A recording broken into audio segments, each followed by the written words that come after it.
Coleman at DuBois_22. I'm Jeff Bell at For Whom J Bell Tolls. And I'm Christian Williams at C Williams NFL, and this is the Devy Royale. I do this day in and day out, all night long.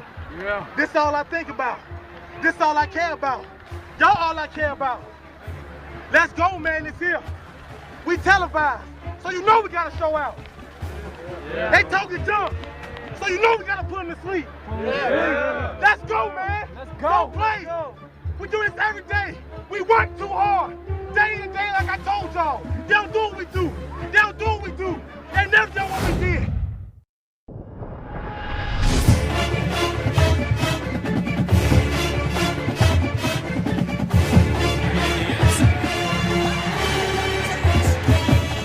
Off to the races. Can they catch it? No, they can't. Touchdown.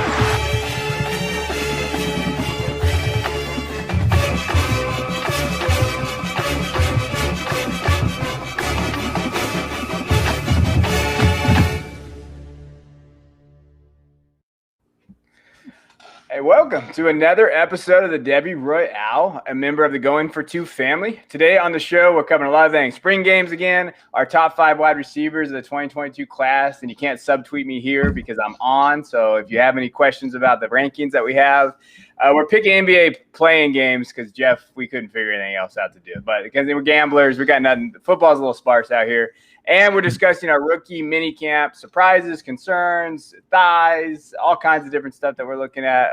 But before we take a look at that, we're going to look at the transfer portal chaos that we talked about last week. So we have some big transfer chaos stuff that's going on. Probably the biggest one was former USC running back Stephen Carr, and he's going to Indiana, which I think is a great spot for him. What do you think, Jeff?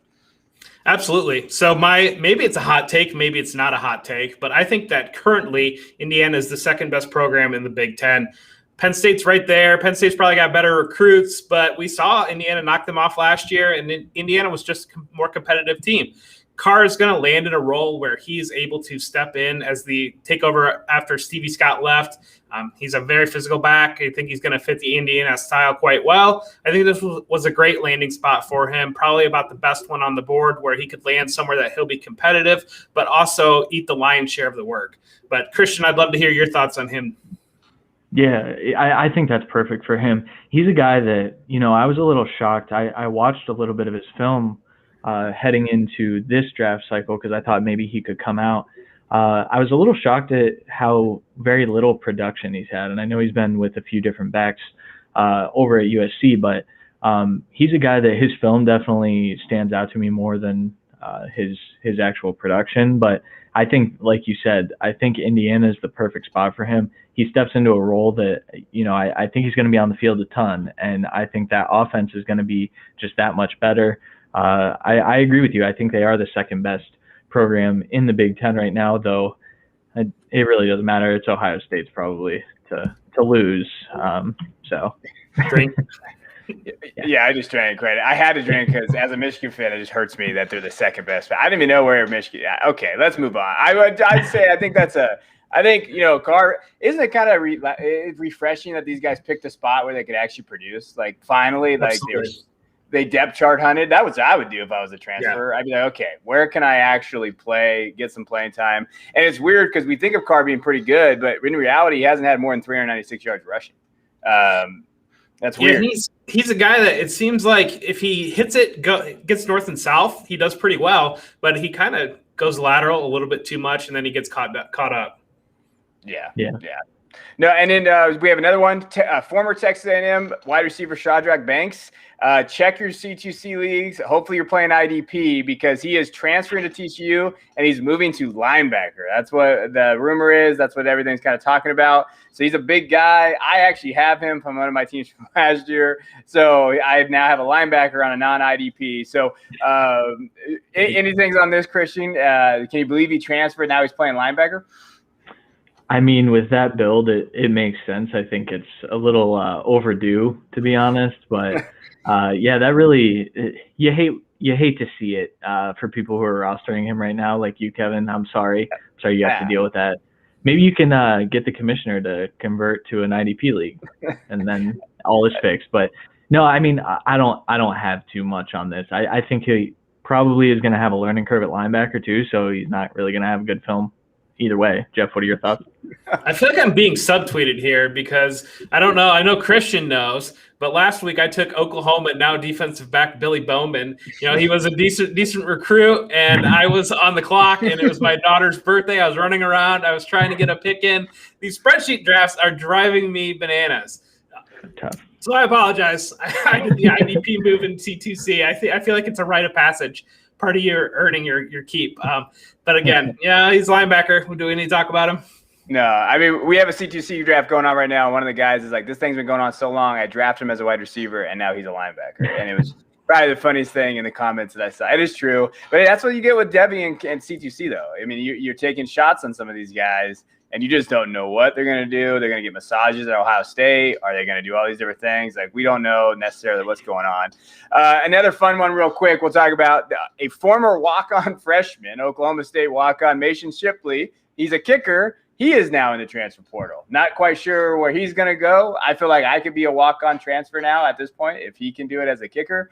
But just keep your eyes out there. I want to give a shout-out to our girl Linda in the fantasy community. She loves her kickers in Ohio and Oklahoma State. So that is something we're going to be watching. But let's move on to what we're really going to be talking about, and that is spring football reaction. So we got a few more spring football reaction games. We're going to be looking at Oregon, Boston College, and Georgia. So those are the kind of what we're going to be focusing on. I actually got a good spring game this week, so I'm excited. But we're going to start with Christian, and he watched Oregon and really dived into that. Yeah, I didn't get a good spring game. Oregon is quite the team right now. So it seems as though Anthony Brown is going to be their starter. He was out there with the ones, went 20 for 29, 230 yards and a touchdown. Ty Thompson was 5 for 9 for 75 yards. I thought he looked better. I thought both of the other quarterbacks that got, a decent amount of playing time, they both looked better than Anthony Brown. CJ Verdell did not look good, 6 for 16 and 2 for 18. The thing that I took from this game personally was that the two freshman wide receivers are going to be studs. Troy Franklin and Deontay Thornton. That's his first name, right? I think so. I go by last name. Yeah, it is now. No, but they're going to be studs. Troy Franklin had, I think, 2 really nice deep catches, and then he went 4 for 93. Jeff, what were your thoughts on the Oregon game? So we talked about it. I think they're going to give the majority of the passing work and rushing work to the 2 inferior guys. I really like Jay Butterfield. He's going to be a sophomore. He's 6'6". His arm just pops so much more than Anthony Brown. Anthony Brown strikes you as you think he's going to be an explosive dual threat quarterback, but he's not fast. He's like, he can get out and scramble a little bit, but I thought he played the entire game with the ones, and the other 3 quarterbacks, they're all younger. They just look much more. Robbie Ashford is the 4th one, and he looked much more explosive in the running game. But Butterfield, I thought, threw the ball the best. Troy Dye, I thought, looked better than CJ Verdell too. If you look at his per carry numbers over the last couple of years, he's been in the backfield in timeshare with Verdell, but he's just looked more explosive in the entire game as well. Yeah, they couldn't get anything going out with Verdell, and Anthony Brown, he's just the guy. They're setting up to get smoked by the Buckeyes. Okay, hold on. Drink it. Okay, so Anthony Brown, 5th-year senior, had to get out of there. I don't necessarily like him very much, but I'll just talk about Troy Franklin. He's been my guy since the beginning of the time. I've been talking about him since January, even earlier, because I got to watch him in California. That dude's a stud, and I think he's actually a value in C2C leagues because I think he's going to be their wide receiver 1. I'm sorry, Micah Pittman shares out there. Troy is taking over. What did you think about Pittman? That's what I was going to say. He had a really, really bad drop right at the beginning, and then I'm pretty sure he had another drop sometime in the second half. Not great. And he's not a guy that can afford to do that because he's got these freshman wide receivers on his tail. So I think you could see him just completely out of this offense at some point. Yeah, I can see him going to the transfer portal, to be honest. Pittman, he should have had a breakout last year, and when he didn't, that really concerned me. And then you get these talented guys here. Jeff, on CJ Verdell, do you think he's an NFL back? I think we wanted him to be. I don't think so. No, he's just not explosive. He's a better size than what you want to see off of Dye, like I mentioned. But Dye just looked more. He popped more during the game that I saw. Okay, that's fair. I mean, I think that. Yeah, I think we've seen kind of his profile now, right? Like we always got to make adjustments, and NFL guys aren't going to like CJ Verdale. I think that adjustment's going to be big. So yeah, I liked it. Ty Thompson, I think he's the future, but I don't know if he's going to be able to play that much next year. I think he's a little raw from what I saw from the tape. All right, the next one is Boston College. Jeff, what did you see out there? I heard QB1's out there. No, right? Yes, I hear some. I hear some noise. Apparently, he's got some fans. Yeah, Phil Jurkovic. He was 14 for 20 for 196 and 2 touchdowns. Zay Flowers looked pretty explosive. He had, I think it was a 28-yard touchdown. Tajay Johnson was the leading wide receiver, 7 for 63. Charlie Gournier is a freshman tight end. He stepped in for 4 for 56. We talk about that because we saw Hunter Brown go into the draft. A lot of these things, especially if you're playing in these C2C leagues, college tight end production can be a little bit spotty. And so Boston College is a program that we've seen in the past traditionally use the tight end. And Hunter Long, I believe, led all tight ends in, I think, maybe targets or something like that. It might have been Kyle Pitts, but I know that he racked up stats that helped your college team, and he's in the NFL now. So maybe keep an eye on the younger tight end there in Boston College. I did want to mention in my research, so Deion Jones won the Jay McGillis Memorial Scholarship. It's in honor of a former DB who passed away from leukemia in 1992. The spring game is played in his honor every year. So I think that was a nice little tidbit that I found out about the spring game, but I'd love to hear Christian's take on the players in the game. I don't know what to make of our big boy Phil over there. I think he showed a little more mobility than what I expected, and it kind of caught me off guard, to be honest. Like, he was scrambling, and he was picking up some chunk yards. I know it was no contact for the quarterback, as all spring games are, but, he looked a little more mobile. I don't think that matters. He's definitely a pocket passer, and I don't think he's a very good one.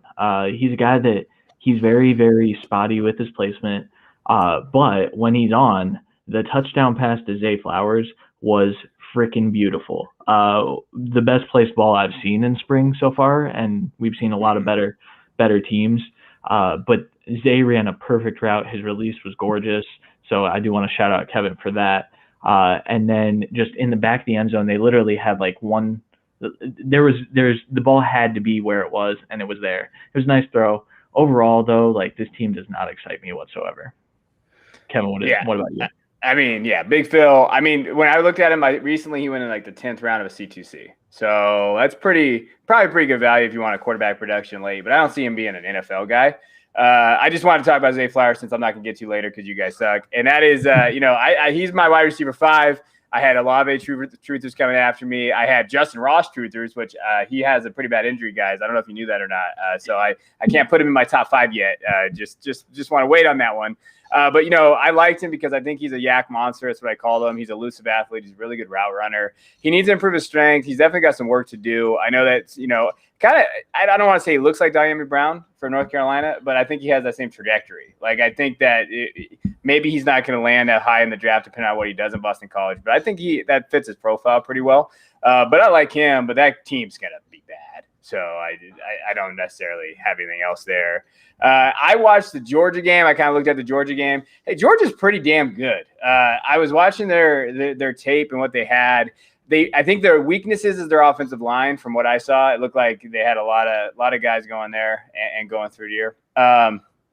And JT, he went 28 for 41, 324 yards, 3 touchdowns. So JT Daniels, quarterback from Georgia, he looked good. And he's infuriating to watch. I think the thing about Daniels is there's some throws he makes, you're like, damn, that's an NFL throw. And then there's other throws you're like, where was that ball going? And it just looks launched off a platform, and it looks like it just dies. It's weird. He's a weird player. He's really one of those guys that's going to really struggle, I think.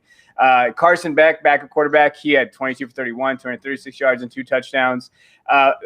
Brock Vandegrift is the name that you might want to know. He's the guy. He's going to be their next quarterback coming up. He looks pretty good. He was 6 for 9 for 47 yards. Brock Bowers, a freshman tight end, he is legit. I actually picked him up in a league this year. He looked good for a California kid. He had wheels. He's got good yak. I'm not a big Darnell Washington. He's too big for me. I don't know what to make of him. He scares the shit out of me. He's like 6'12", just massive guy. I don't know necessarily if that's going to translate well to the NFL, but Brock looks like he's more of a there. And then their running backs, they're loaded. I'm a Kendall Milton guy. I know Jeff likes him too.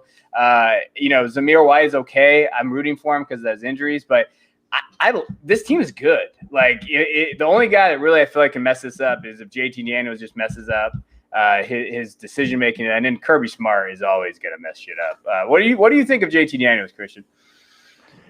Man, you hit the nail on the head when you said he's infuriating. He pisses me off, man. I have never been so I actually yell at my screen, and I have no ties to Georgia, but I'm like, dude, JT, what are you doing here, man? Like sometimes it's like he forgets to step into his throws, he just uses his arm, and he doesn't have he has good arm strength, but he doesn't have the ability to just flick the ball, and that's where I get a little bit concerned, because now you're looking at a Georgia team that has a little less with Pickens being out. And so you're going to need JT Daniels to step up. He has to play at the highest level if Georgia wants to make the college football playoff, which I assume that they would like that a lot. So he, I think he can put it together. It's just, I wanted to see it in this game, and I still came away and I was mad. I was mad at him for not getting better. And I'm sorry, JT, if you're listening. I'm sorry, buddy. But, and I do want to say, I like Zamir White a lot. I think he's recovered well now. I think we're far enough away from his injury where he's going to have some burst. And I do like they're, like you said, they're loaded. The running back room's pretty crazy. So, Jeff, what do you think? I said it. JT Daniels, if everything's on rhythm, if he's able to step back, his read's open, he's able to deliver the ball where it needs to be more often than not. It seems like the moment that anything goes off schedule, he just moves too fast and he panics. And I don't know that, being in the SEC East, I think and the talent around him, he's able to carry him through. I think that the Florida game, we see Florida, Emory Jones coming in, and who knows what their offense is really going to be. It concerns me when you get into the really big games against the Alabamas, against the Clemsons, if he's able to hang tight. And we're going to see it week 1. We're seeing him against Clemson week 1. And so that's going to really set the tone for a lot of the college football season. That's going to be a game that gets talked about. James Cook is another running back. I believe he's like Dalvin Cook's cousin, but he flashes a little bit, but he's just stuck behind these other two guys. And so I wonder if he's a potential guy that we might be talking about on a future transfer episode. They're going to struggle without Pickens outside. That really hurts. That injury that added an element that they don't have from one of the other wide receivers. So I think they're supremely talented. If they get past Clemson week 1, we could see them at the very, very end. It's just going to be that game is going to set so much tone. But take it away. Really quick to your point, Jeff. JT Daniels kind of reminds me of Kellen Mond a little bit, where he was a frustrating watch as well. You can see that the talent's there. He has a freaking cannon on his arm, and JT does too. But they need to put it together. It's so frustrated. I'm getting frustrated right now talking about it. Yeah, and if that line's not good, that's going to hurt JT because he needs time. Yeah. He can't do off-platform throws. He can't do off-script. He needs time to be able to set. And we have seen that offense not do well with their coordinators and with their coaches there. So are they going to be able to build around that? Now, if they just run the ball and do a very ball-controlled offense, I think that would actually kind of be better for them. But yeah, JT can be he's frustrating. I don't know where I have him yet. He's outside my top 5 for quarterbacks, but we'll see. I think that people like him. They hear his name and they remember how good of a recruit he was. But he's got some stuff to fix. So now we're going to move on and we're going to go to our top 5 2022 wide receiver rankings, and we're going to do a consensus-ish of guys that we really like. and kind of go through some of these guys. This is probably the least we agree on, guys. So it's kind of interesting to see how that kind of works out. Our first guy, and I'll let Jeff go. I believe, or maybe Christian had him higher. Whoever had him higher here is, I believe we're going Treylon Burks, right, guys? That's right. Yeah. That's right, Christian's number one. Okay, so and again, oh, hold on, I'm an idiot. Let me get oh God, Jeff. All right, so when we're watching Treylon Burks here and we're looking at him, what do you see, Christian? I see, I think people want to say that he's like a supreme athlete, and with his size speed combination, I think you can see that. You're watching him right now. If you're watching the video feed, he breaks tackles. He's got good yak ability, and he's got a crazy catch radius. Like, that's the thing that gets me excited is you can have a bad quarterback and he's going to be the type of guy that bails their quarterback out, which, I mean, we've seen at Arkansas. So I think he's going to take that next step. Now, I think that the other guys are pretty close to him. Like, I don't think he's head and shoulders above the rest of the guys here, but that size speed combo, I think his athleticism is a little bit overblown, though. Like, I've heard that he runs in the 4.4s. I don't believe that one bit based on his film. And he shouldn't be at that size. And if he is, then he's basically like the Jonathan Taylor of wide receivers. And that's kind of why I have him there, because I think we're going to see a big jump from him here in the 2021 season. Yeah, I mean, for me, he's my wide receiver too, so he's right there with me. I do think that he has some drops that I was concerned about as I watched his tape, and I don't know if it's concentration drops, body catches, whatever it was. And like to your point, and to kind of he kind of has a limited route tree, But okay. That Arkansas offense was one of the worst offenses I watched so far in the offseason. Like, they were running some stuff with Felipe Franks out there that I've never even seen. Like, it was really bad. Like, some crossing routes, or they would run like an option read with a dump off to the wide receiver. Like, it was the dumbest kind of offense I've seen. And for him to be able to do what he did last season with that offense, I think that does say something about him. I think he's a yak monster too. He's got good strength, but he's not full bulletproof. Like, there are some things that, he's going to work on too. But to Jeff's credit, I did see him. He said something out like, hey, the top four guys are pretty interchangeable. Like, when we're looking at, they're very just minuscule or like little ideas. So what do you think of Treylon? Jeff? So I think people they look at his size and they desperately want him to be one of those Andre Johnson, Calvin Johnson, just freaks of nature wide receivers. And I don't think he gets quite there. Certainly, Christian hit on it, and Kevin, you touched on it too. The size speed combo, it's easy to buy into that, and you want to buy into that belief, but he's not that freak that, we just love seeing come around. He reminds me too, a little more of like a DK Metcalf, who was freaky in his own right, but you saw like the 3-cone, for example. DK Yes. wasn't good in that. Treylon Burks will not be good at the 3-cone. He doesn't have a ton of twitch. And to your point, Kevin, his hands, like, he body catches quite a bit. So I have things I can nitpick about pretty much every guy we'll talk about. What do you think of this comparison? A bigger DJ Moore, Jeff? I like it. I think that's a good. I think Felix is kind of right on there. A lot of the routes that he runs are the types of things that we see DJ Moore do in the league, and so it can translate there. It's just not. I don't know. I think that people see him on paper and they see the size and they think like, okay, well, this is going to be, again, like the Andre Johnson that's just going to be beasting corners at the next level. And I don't know that he's necessarily that type of player. No, that's fair. And definitely, I think that's part of it. Like we were saying, we're nitpicking here. I'm going to let Jeff talk about this next guy because it's Garrett Wilson, Ohio State wide receiver. We're going to give him the honors since he's the Ohio State guy. What do you see with Garrett Wilson? So I think he's a phenomenal athlete, freak athlete, but also I think he's very technically sound. We see him make a lot of, the flashback to the Clemson catch in 2019 when he got his hand in and just the officials didn't even believe that it happened. He puts circus catches on highlight film that you love to see. Size-wise, he's not your classic, and that's his biggest knock against these other guys that I think. The other guys that we're going to talk about at the top, he's not the 6'4" freak outside wide receiver, but he's a guy that I think you can line up all over formation at the next level, and he's going to excel. So, Christian, what's your takeaway with him?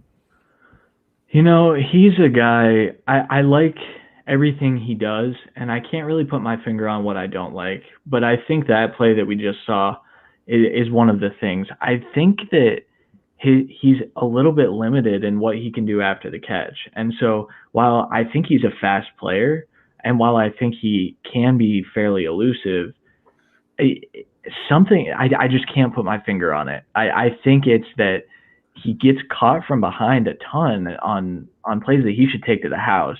Other than that, like he's crazy good at attacking the ball at the highest point. He's got a crazy good release. And I think like he's fairly physical for his size. So I think he's got those things going for him. But, you know, there's a reason I put him at 2. He's my 2.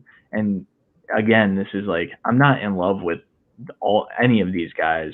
I like them a lot. He's good. I want to see what happens with that wide receiver room this year, though, because if he loses some of that share, then how are we looking at him, I guess?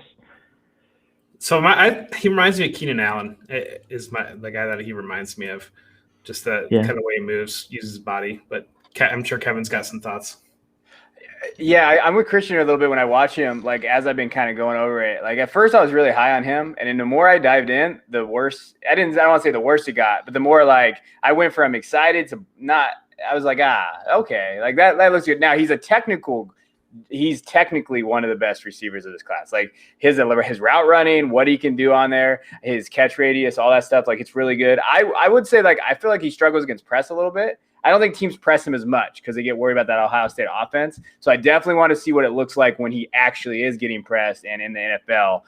And then I also put that I think his ceiling could be limited. So like I don't know how much better is he gonna get? Like I think he's kind of who we think he is. So when we're thinking about in a couple years in the NFL, a lot of these guys I think may be able to pass him by just based on, hey, they haven't hit their potential. They haven't hit their ceiling. That is my only pause with him. He's my 3, so I have him around 3. But I think that's the ceiling thing is my biggest concern. Am I off base with the ceiling, or is that fair?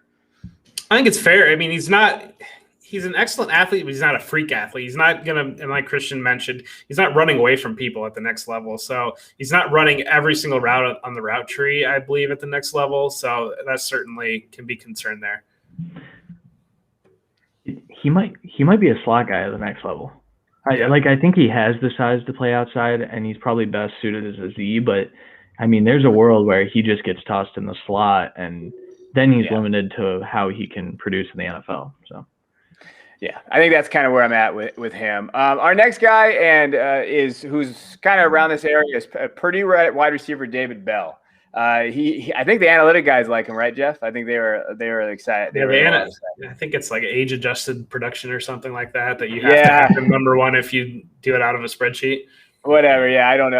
Spreadsheets aren't my thing. But I would say, David Bell, 6'2", 205. He's had a phenomenal 2 years at Purdue, and he's looked really good. And I could kind of go over him a little bit as we kind of watch it here if you're watching the video. For me, he has a size and strength. I think he does create matchup problems because of kind of his ability inside out. He's pretty versatile. I don't know. The thing with me is like, hey, he doesn't really possess top end speed. You'll see it like here. I cut it off there, but he gets taken down pretty easily. He's a very good receiver. Like I talked about, he's versatile. He catches in traffic. You'll watch him here, and he scores touchdowns. He gets his feet down here. Again, there's a lot of things to like about David Bell. I think he can struggle with release sometimes. I think that he's strong, but is he strong enough to get off the line? Is he quick enough to get off the line? And in that Purdue offense, he's really heavily used. His usage rate is incredible because they didn't really have anybody around him. It was hurt his freshman year, and he did well. But if you're seeing this catch live, I mean, his strength is phenomenal. Like what he can do out there on the football field and his ability to 50-50 balls, I think he's very, very good. But I do think that I think he's overrated a little bit. I think people overrate him based on kind of his production. They see that production and what he did at Purdue or age adjusted, whatever the hell people talked about. But for me, it's like he's okay. I like his tape. He's got some productions and tangibles. But I don't know how well that game speed-wise translates. I think that's my biggest concern. Know who he kind of reminds me of from last year's class? Do you guys want to guess? There's one guy that I think you might be able to Terrace Marshall? No. From the 2021. Okay. Yeah. Now you're putting me on the spot. I should know these guys, right? Tyler Wallace? Yes. Oh, okay. And so that's where I get a little concerned because he lives and dies on 50-50 balls, right? But we know what Purdue did with Rondale's height. And so is this a 6-foot flat 50-50 ball guy that is not going to win that way in the NFL? That's my main concern with David Bell. I do think like he goes up and he can snag the ball. I think that's his best trait. I do get a little concerned about that long speed, and I don't think he's the best athlete of the two other guys that we've talked about already. I think he's probably the worst athlete. And so yeah, I don't love his release against press either. But again, it's kind of like Jamar Chase, where his release against press wasn't great, and then he would go up and win the 50-50 ball, so it didn't really matter. That's kind of where I'm at with David Bell, although I think he's more Tylen than he is Jamar. Yeah, that's a good point. And I know I saw Austin Devy Dietz kind of tweet the same thing back when Rondale's height came in, that, we're all projecting that David Bell is this big 6'4" outside wide receiver, but if he's actually closer to 6'1", 6 foot, that changes the profile dramatically. And just like you talked about, Kevin, we don't see him running away from people downfield, and I do think that's a concern. I don't know. A lot of these, especially a lot of these Big Ten West cornerbacks, I feel like are going to be selling insurance. And so that's great. He's going up there and beasting on them. But is this dude from Illinois really going to be at the league in the next level? And so that is my concern. Again, I think the analytics love him because Purdue just pumped the ball through him. But are we led to believe that putting the same offense, that Garrett Wilson wouldn't have done the same things, or Treylon Burks wouldn't be doing the same thing, or George Pickens wouldn't be doing the same thing? And so that's my hesitation on David Bell, that a lot of the reason why people are in love with him, they see the 6'4" on paper, they see the stats that he put up. It's just, he doesn't get all the way there. And I think that we talk about the depth of these top 4 wide receivers, and they're all very good. But again, at this point in time, they're all just kind of not getting all the way there. Yeah, and the Big Ten is overrated. Like when I said it's the most overrated conference of the last 10 to 15 years. I really believe that. It's very top heavy. Ohio State's third team can beat some of these teams, regular squad out there. So we got to be careful with the production. Okay, that's where I differ from spreadsheet guys and analytic guys. Like when there's more to what is on the tape and what they see than what you just see on paper. And that's kind of where I am with him. He's my wide receiver 4, and I got a lot of crap for that. But that's kind of that guy there. The next guy is my wide receiver 1, who everybody hates on this show but me, and that's George Pickens. Georgia wide receiver, 6'3", 200. Hopefully that's where we're at. He did tear his ACL. They're hoping that he's back by November, so he does have that injury issue. So I'm not going to talk about him first, even though I love him. I'll let Jeff talk about him, and I'll kind of come in at the end and talk about why Jeff's wrong. So go ahead, Jeff. What do you got here? I like it. He's hurt. So and he's okay, going to miss time. So it's no big deal. It is, but it's not. And right now we're kind of, we're looking at the top 4. I don't know that he's clearly ahead of the other top 3 guys. And so if we're looking for things to knock guys on right now, the ACL is kind of a big deal. It's something. It's a hurdle that the other guys aren't having to overcome. We're not going to get any production from him this season. Certainly, pre-draft process, he can go out and he easily could be number 1. And I'll give it to you there. He very well could crush in all the drills, make full recovery, and this phenomenal catch that I know. I see it, and it's great. But he's not on the field. And so that's kind of just my takeaway right now. It really boils down to, are you have the pure Devy mindset, and are you just going to swing for the upside there? Are you playing C2C and you kind of care about your college production right now? And if you're looking to split hairs between the top 4, that could be very well be a good reason why. But I'm sure Christian is going to bring some bulletproof analysis as well. No, I mean, with him, again, it's another thing where like Pickens, I think where he's going to live is the short to intermediate. Like I think that's where Pickens is best utilized. But then once he gets the ball, he reminds me a bit of Garrett Wilson, where like I think we've hyped up this guy to be like this great yak player, this just dominant wide receiver 1 type. And I think he looks more like a beta receiver. And so while I think that's still super valuable, you look at all these teams in the NFL, like their best receiver, 5 years ago, that would have been a wide receiver 1 on a team, or their second best, I mean. And now they're like the secondary and tertiary options. I think Pickens can be really impactful for an NFL team. I don't think he's physical. I think he sucks at blocking. And so while blocking obviously isn't the number one thing you look at for wide receivers, it still does matter. And I think it matters more to NFL teams than it does to us guys that play fantasy. And when you factor that in, then you have to factor in the injury. And I think his draft capital then suffers. I've seen him mocked in the first round. I don't think that's going to happen personally, unless all the other guys in this class flop. But, he's a good route runner. He creates separation. It's just sometimes he has concentration drops. There are a lot of things that I can pick out about his game that I don't love. So I'm sorry, Kevin. I apologize. No, I mean, that's why we're here. We can't always agree. Like, that's fine. For me, I love his ceiling. So, like, for me, when I'm watching him, I'm like, God, if this guy can put it together and he can kind of do everything he's asked, he has a maturity issue.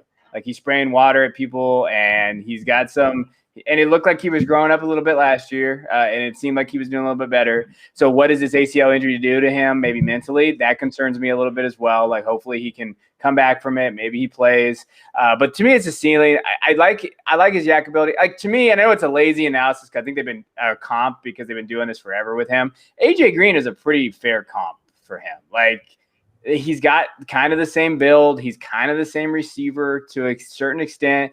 Was AJ Green ever really a wide receiver 1? I maybe he was, but was he? Like, kind of like to your saying, 5 years ago he was. Maybe Pickens isn't that, but in a league where you're probably going to need 3 or 4 guys that we've been seeing them draft these guys, I think he could fit in right away.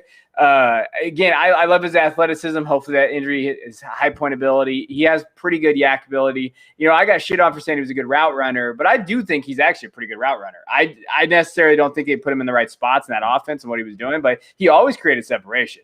So the guys that said he wasn't, I mean, you got to create separation somehow. Like, you're not just running out there.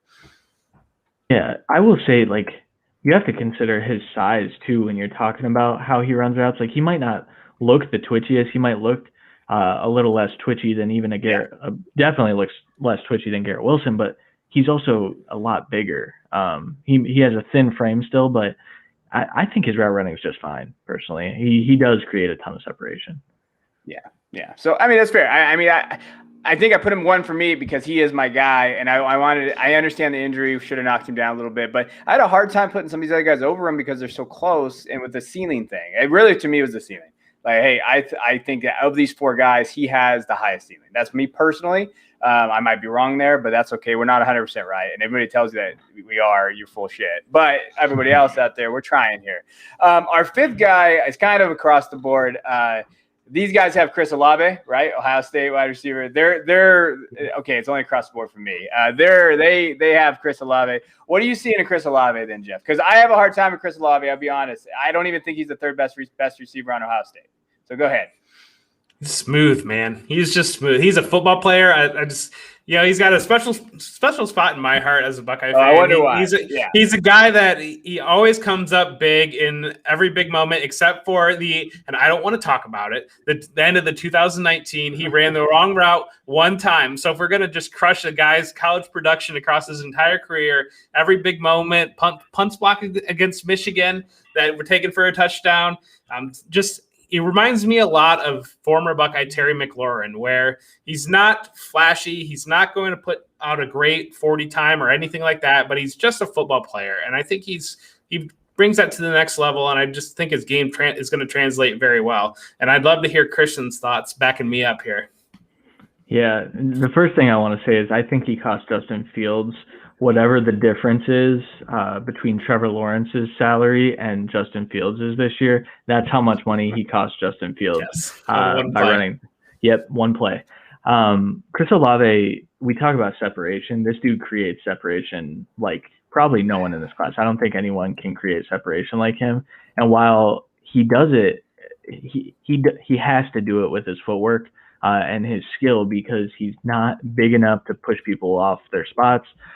He's a very, very thin-framed player, and I think that kind of hurt him a little bit in 2020. He had some concentration issues, not with drops, but with fumbles. The dude fumbled every time he got hit, And you do worry about that because he's a small guy. He's got to be able to hold on to the ball.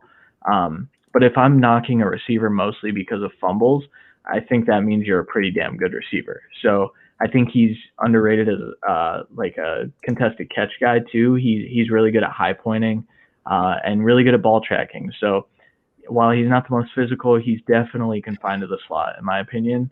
I still like him a good bit, and I get he needed to be an early declare thing.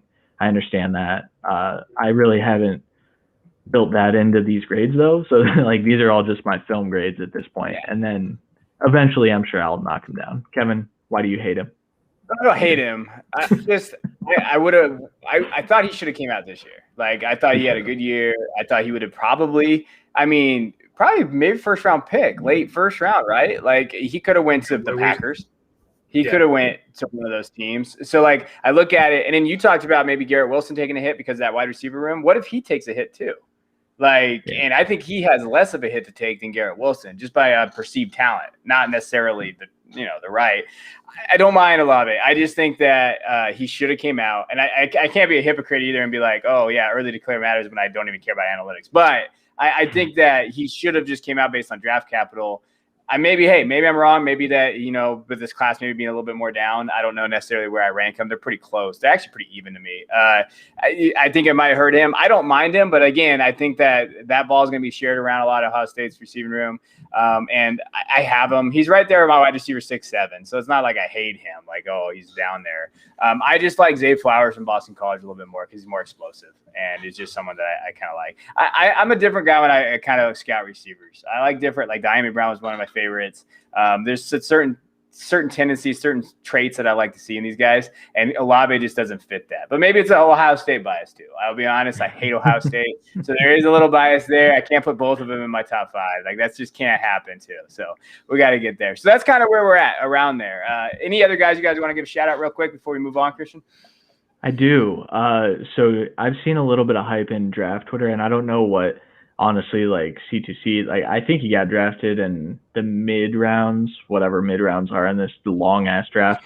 Jalen Tolbert, the Southern Alabama receiver, ultra productive. I watched some of his tape. There's things that I can pick out. He's my 6 right now though, so being a small school guy and ended up that high, I think that's significant. He's a big frame guy, and he does have some juice after the catch. So just a guy I wanted to shout out as a guy probably that needs to be pretty high on your radar, I would say. Jeff, you got anybody, or are we good? We're good. We're good. All right, we are rolling now. So there's our top 5. We went through our running backs last week, quarterbacks the week before. So if you want to check that out, please do. We'd really appreciate it. So we're going to move on a little bit, play some games. I want to win because I have not won yet, and it is killing me. And so we're going to the sportsbook rundown. But go ahead, Jeff. Tell them everything that's going on. Absolutely. So this show is broken into 3 different games. The winner of each game is awarded a poker chip. Whoever finishes the show with the most chips receives the turnover chain of death. Christian is the current holder, while the losers must grab from the McDonald's Happy Meal box of death. We've got this right here. We talk about Tennessee, and it's not anything to do with Jeremy Pruitt. But we are certainly open to corporate sponsorship from McDonald's if they want to get involved. So miss the picks, and we are going to go to we're going to figure out some punishments eventually. We're hanging it out here. I think I've got 3 stacked up now. Kevin got his pick last week because he got the correct winner of the FCS championship game because he is Mr. FCS. That's right. He is. Take it away, Christian, on the first game. Yeah, by the way, I have 0 punishments right now, but right now we are going to talk about the sportsbook rundown. Kevin won again, like we said last week, with the FCS championship game. Sam Houston beat South Dakota State, and Kevin just barely had the closest over-under, I believe, because I think I was way over, but I don't remember what it was. Doesn't matter. We're going to pick NBA games, and I think this one's – do we know the – isn't this one happening right now? The first one is already over. First one's over. Okay. So you guys know. But the second – we'll use the last 3. Okay, sounds good. That's what I thought. The second one is tied right now, so. Yeah. That's good. Okay, so Wizards versus Celtics, currently on television. Who is winning this game, Jeff? The Wizards are going to win the game, I think. Are we picking points too? Right. So what's that? No, we'll pick the point total for the very last game just so we have some sort of tiebreaker. But I'm going to take the Wizards to beat the Celtics. I really don't know as much about the NBA as I used to, but I know they've got Russell Westbrook, so let's just pick them. Okay. Yeah, I'm going Wizards because Russell Westbrook's my dude, and I got to stay with him. So I'm going to go Wizards as well. Well, I guess law of averages, I'll pick the Celtics just to, If you guys, All right. Spurs versus Grizzlies. Who is winning, Jeff? I'm taking my guy, Ja Morant. I'm going to take the Grizzlies. I'll go Spurs. I'm going to go old reliable. They used to be good when I was back in my day, so I'll go Spurs. Okay. I'm going to also – I love Ja Morant. He was my favorite player there in that draft. And then that's pretty much the last time I watched basketball. So I am going with the Grizzlies. I want everybody to know right, it's going to get a lot better. Once the Ncaa comes around, we have games to pick. This will be better. Right now, we're just scrounging, guys. All right, we're scrounging right now. Yeah, we need some more sports. Yeah, I say we put it up to our listeners and our viewers. Tell us what we should talk about in the Sportsbook Rundown. Is there a sport that we don't talk about that you want us to, that we know nothing about? Let us know, and we'll bring you this hard-hitting analysis. All right, the only game I actually have interest in, big LeBron guy, Warriors versus Lakers.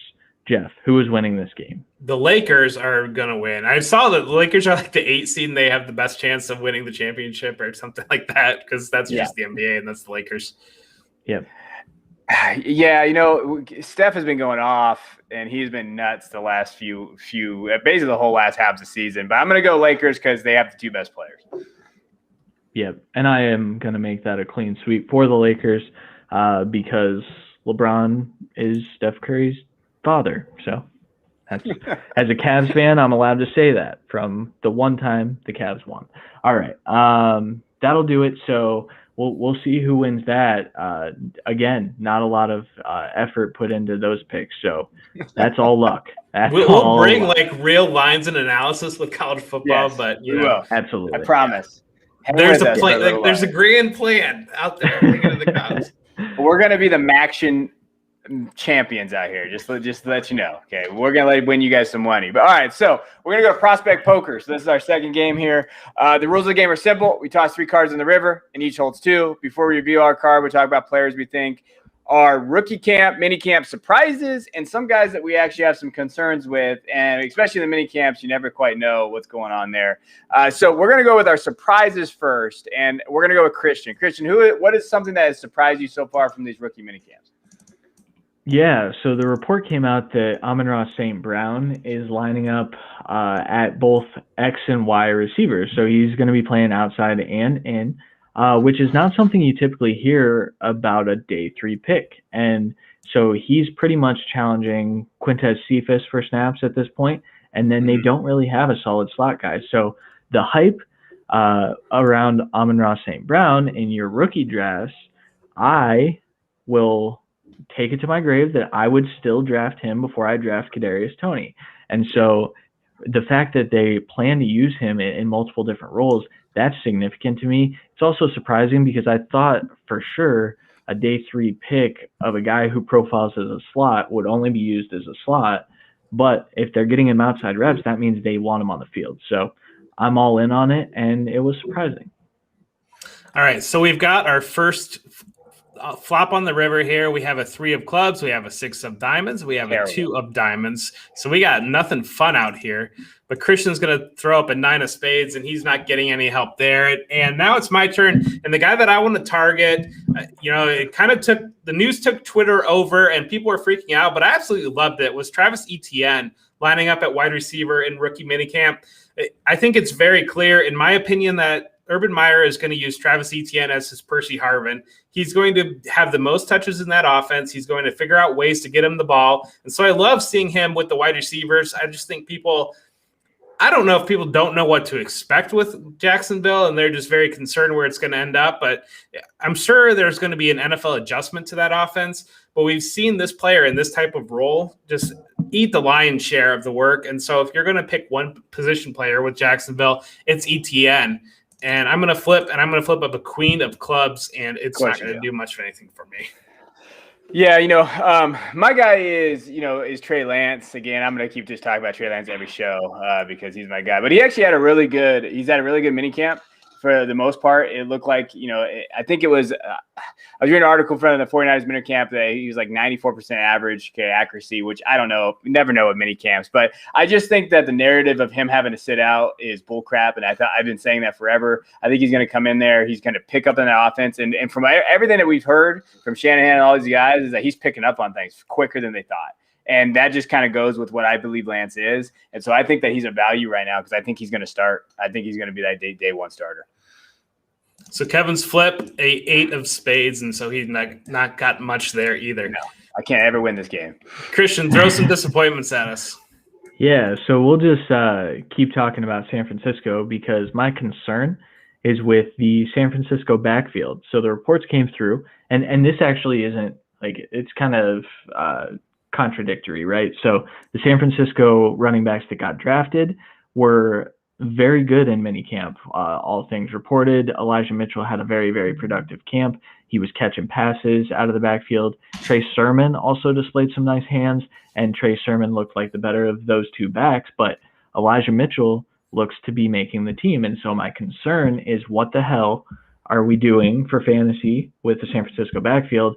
I'm going to argue that Raheem Mostert is the odd man out. I think Jermichael Hasty's probably gone as well. And then the running backs there are going to be Gallman, Wilson Jr., Sermon, and Elijah Mitchell. But who's getting the touches? No one knows because it's Kyle Shanahan, and he's a big jerk to everyone who plays fantasy football. But good football team. It's just concerning from this side of things, I guess. So, all right. So Christian's flip. Oh, we got pair of nines, sitting on pair of nines. That's fun for him. All right.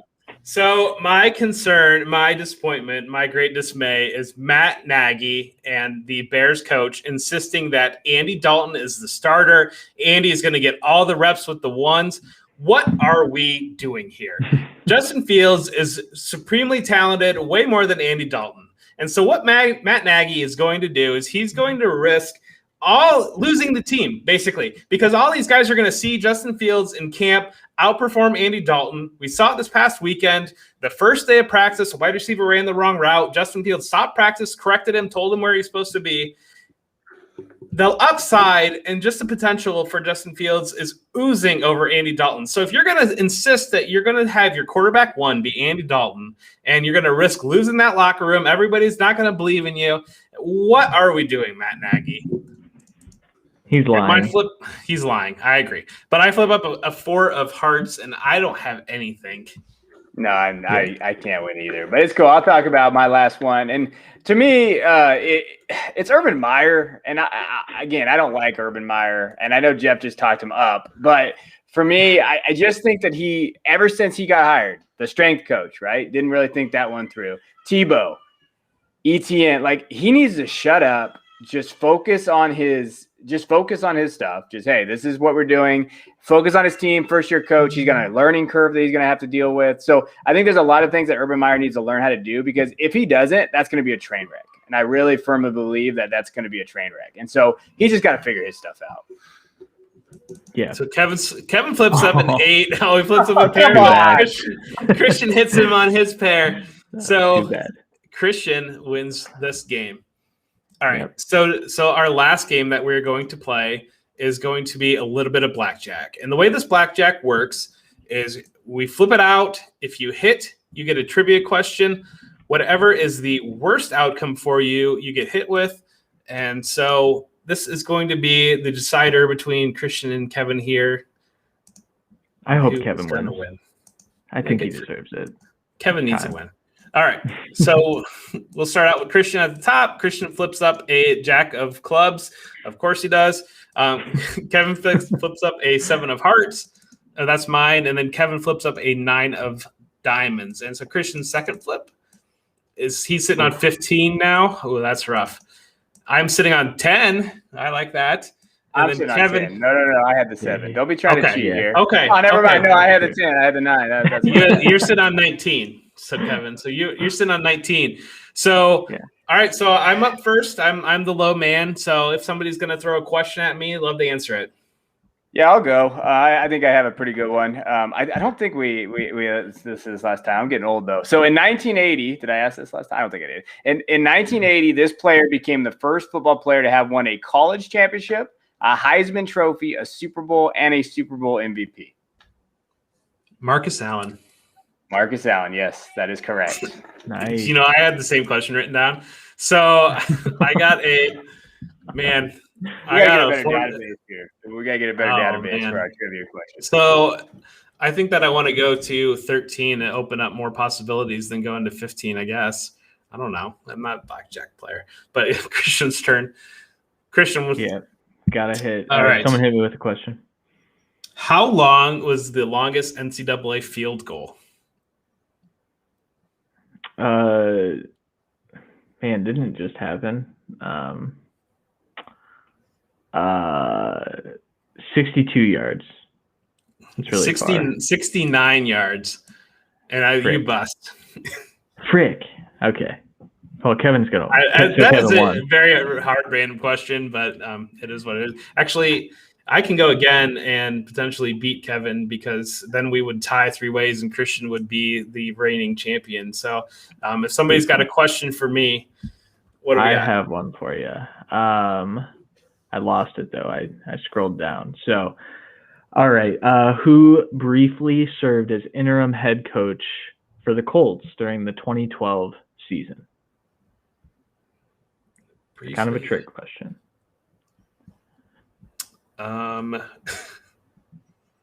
Frank Wright. No, it is Bruce Arians. Bruce Arians. That's a good one. Oh, that would have helped me. I don't know. I didn't bust, though. So I think I can hit again. Didn't. All right. Yeah. I'm throwing in that question. Kevin, do you have another one? You want me to ask another one? You go ahead. Okay. What is Bill Parcells' nickname? Tuna. Big Tuna. Yep, that's correct. That's good. All right, but I did bust. So Kevin wins the show. Kevin is the show champion. And along with that, first off, we're going to have to go to the bucket of death here, Christian. So I'm going to do the first poll for Christian. Christian is sitting on Lakers. The Celtics. Oh, cool. I picked them. I like when that happens. Yeah, that's good irony. And I pull out the Spurs. Oh, Kevin's team. So, all right. So I've got the Spurs. And so now I'm sitting on 3 punishments. Kevin, I believe, is sitting on 1 punishment. We got to figure this out, guys. But as is the grand tradition, when a new champion is crowned at the end of the show, they get a little bit of FaceTime. So, Kevin, let us know what you have to say. Yeah, I'll be quick here because my kid's screaming and she's upset. But I will say, if you're rebuilding in a team right now, the biggest thing what I've been doing is I've been grabbing 2023 first. So that's the class. So don't grab 2022 first. Grab 2023 first. Rebuild that way, especially if you need running backs. The next year's running backs class is not as strong. If I'm rebuilding, I know everybody always says like a class is better, but if I'm going to rebuild, I think overall the 2023 class between quarterbacks, running backs, wide receivers, even tight ends, I'm going to go after that class first, and that's where I'm going to rebuild right now. If you rebuild next year, I think that's going to be just like this year where it's kind of that solid drop. 2023 is where I'm really targeting. So that's kind of where I've been going with all my leagues. Yeah, that's outstanding advice. Good use of your FaceTime. I try. I can't talk about offensive linemen. I struggle with that, so I had to figure something out. We don't want to throw any subtweets out or anything like that. So next week on May 25th, we'll be on again at our same usual time, 9:30. Be sure to catch us on the Going for 2 family of pods. Until then, I'm Kevin Coleman at @DuBois_22. I'm Jeff Bell at For Whom J Bell Tolls. And I am Christian Williams at C Williams NFL, and this is